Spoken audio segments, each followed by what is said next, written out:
Eu estou de faixa aqui. Como eu vou entregar a minha faixa de presidente da República no próximo sábado para a companheira Dilma, eu vou aproveitar e dormir com essa daqui para não esquecer da faixa de Pernambuco. Uma fala bem curta, que eu vou daqui para Fortaleza e depois eu vou para a Bahia ainda, e eu não quero chorar mais do que já chorei. Você sabe que uma coisa que eu admiro no povo é que o povo chora para fora, o povo cafunga, lacrimeja, e político chora para dentro, fica com vergonha e fica engolindo lágrimas quando deveria colocar lágrimas para fora. Eu confesso a vocês uma coisa. Eu sou agradecido a Deus, em primeiro lugar, porque se não fosse o dedo de Deus, não era normal que um retirante de Caetés, que fugiu para não morrer da fome, se transformasse em presidente da República do Brasil. Isso só pode ter o dedo de Deus. Só pode ter o dedo de Deus. Quem não acredita em Deus pode acreditar que Ele existe. Ele existe e Ele toma conta de nós. Ele não ensina o que a gente tem que fazer todo dia, porque Ele já deu um dom maior para nós, que é a inteligência. Agora, cada um tem responsabilidade pelo que faz. E quem faz, paga pelo que fez. Então eu sou agradecido. Você não acha que eu poderia ser pastor depois que eu terminar a minha presidência? Fazer sermão lá em Garanhuns do Ferro? Bem, a segunda coisa que eu queria dizer para vocês. Eu sou agradecido a Deus pelo carinho que vocês tiveram comigo ao longo da minha trajetória política. É importante vocês lembrarem que eu saí de Pernambuco dia 13 de dezembro de 1952 para ir para São Paulo e só retornei a Pernambuco em 1979 para conhecer a terra que eu nasci, que eu pensava que era Garanhuns e já tinha virado Caetés, porque já tinha virado cidade. E que fiquei decepcionado, porque eu tinha a imagem de um pé de mulungu maior do que esse comício, e quando eu cheguei lá, era um bicho mais fino do que aquele microfone.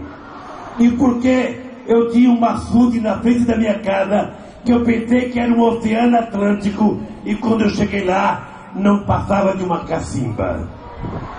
Pois bem, eu aprendi com vocês em 1989, quando fui candidato a presidente da República pela primeira vez, que não era possível o Brasil dar certo se ele não tivesse um presidente da República que conhecesse o Brasil na sua totalidade, que conhecesse o Brasil do Rio Grande do Sul, mas conhecesse o Brasil de Pernambuco, o Brasil de Roraima, o Brasil do Amazonas, o Brasil do Amapá, o Brasil do Ceará, o Brasil de Goiás, o Brasil do Mato Grosso, que conhecesse os negros desse país, que conhecesse os índios desse país, que conhecesse os catadores de papéis, as pessoas que moram na rua, que conhecesse as crianças que moram na rua. Era preciso que o presidente tivesse um olhar total do seu país, para conhecer o seu povo e poder governar, distribuindo possibilidades para que todos tivessem condições de participar do desenvolvimento desse país. Foi a partir, companheiro Eduardo Campos, da descoberta das eleições de 89, em que eu descobri que era falsa a disputa eleitoral, que um presidente da República pegar um avião em São Paulo, descer no aeroporto de Recife, subir num palanque, voltar para o aeroporto e voltar para São Paulo, não lhe permitia conhecer o povo pernambucano. Era preciso que ele conhecesse um pouco mais. Era preciso que ele entrasse no bar, que abrisse a porta do carro, que abraçasse as pessoas, que beijasse as pessoas, que sentisse o olhar de cada ser humano. Afinal de contas, não há possibilidade do ser humano interagir se não houver um toque de mão, se não houver um abraço, se não houver um beijo, um carinho, um olhar, olho no olho. Foi a partir daí que eu resolvi fazer as caravanas da cidadania. E comecei fazendo a primeira caravana, percorrendo o trajeto que a minha mãe percorreu com 8 filhos, saindo de Caetés, da bodega de Tozinho, que ainda hoje existe a casinha velha, saindo até a cidade de Santos, em São Paulo, onde eu cheguei, parando em cada cidade, conversando com as pessoas. Depois eu percorri 91 mil quilômetros de carro, de trem, de ônibus e de barco, para conhecer a cara, o jeito, o contar da piada, o contar da graça, o cantar do povo pernambucano, o sofrimento do povo brasileiro. E isso me deu uma dimensão do Brasil que eu queria governar. E eu tentava traduzir isso, Eduardo, dizendo o seguinte: o marido, ele pensa que conhece a casa, mas quando a mulher não está em casa, se ele tivesse que fazer um café, ele não sabe onde está o pó, não sabe onde está o açúcar, não sabe onde está o bule, não sabe onde está o coador. E eu traduzia para que o povo entendesse com mais facilidade aquilo que era a arte do que eu queria fazer se ganhasse as eleições para presidir esse país. Finalmente, eu perdi 89, eu perdi 94, e eu perdi 98, e eu perdi porque uma parte do povo pobre deste país, que deveria ter votado em mim, não votava. Não votava com razão, não votava com medo, não votava porque ele passava: como é que eu não sei nada, vou votar num cara que não sabe nada? Como é que eu vou votar num cara que só tem o diploma primário, que é um metalúrgico, um sindicalista? Eu lembro uma vez aqui em Casa Amarela, visitando um barraco, a mulher falou: eu não vou votar em você, Lula, porque você vai tomar tudo que eu tenho. E eu olhava pro barraquinho dela e eu falava: pelo amor de Deus, o que eu vou tomar dessa mulher? Ela não tem nada, como é que ela tem medo de mim? Eu cheguei em casa, Eduardo, contei pra Marisa, falei: Marisa, eu tô assustado, porque eu fui num barraco de uma pessoa que não tinha nada, e essa pessoa que eu queria ajudar tem medo de mim, tem medo. Ela não confia no que eu falo, e ela tem medo que eu vá tomar as coisas dela. E a Marisa falava: Lula, não desanima, continua, que um dia você vai convencer. E isso aconteceu em 2002. Aconteceu.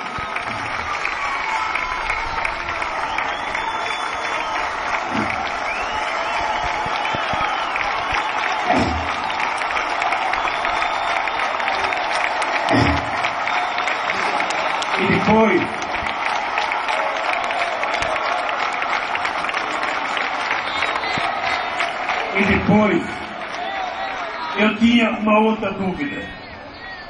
Eu ganhei as eleições, e aí eu comecei a ficar preocupado.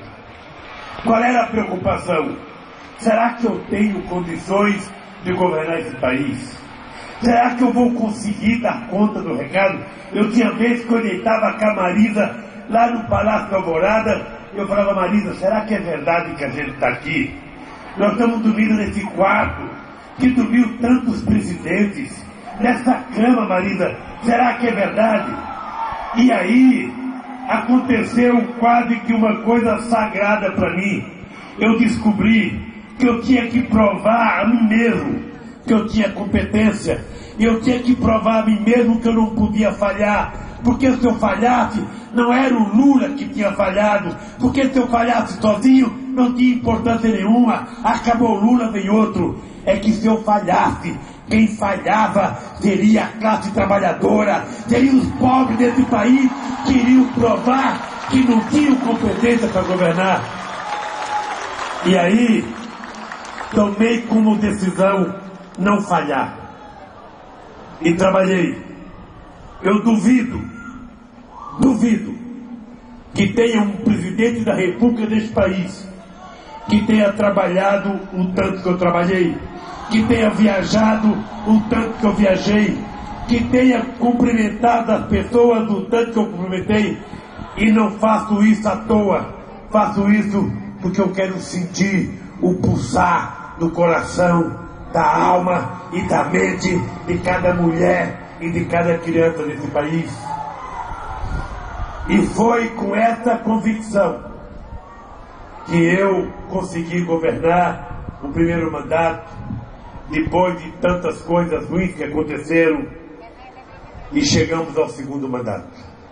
Diamante em qualquer lugar. A gente não acha gente boa em qualquer lugar. E a gente não acha companheiro em qualquer lugar. Eu lembro da campanha de 89. Só teve um governador do Brasil que começou me apoiando, que era o companheiro Dr. Miguel Arraes, aqui em Pernambuco. Depois, o companheiro Brizola. E quem estava ao lado do Arraes não era o governador, era o menino, o neto. O neto, quem sabe, não o predileto, mas o neto que estava predestinado a substituir o avô. E eu lembro, Eduardo, de uma viagem que nós fizemos ao Cariri. E eu lembro que no avião, eu e o doutor Arraes, que ninguém também é santo, tomando uma dosezinha. Até porque a gente tinha medo de estar num avião pequenininho, toque, toque, toque, toque. E o Arraes falou para mim, ô Lula, se você ganhar as eleições, faça a ferrovia ligando Pernambuco ao Ceará. Eu falei, Arraes, se eu ganhar, fique tranquilo. Eu não ganhei. Depois eu perdi em 94.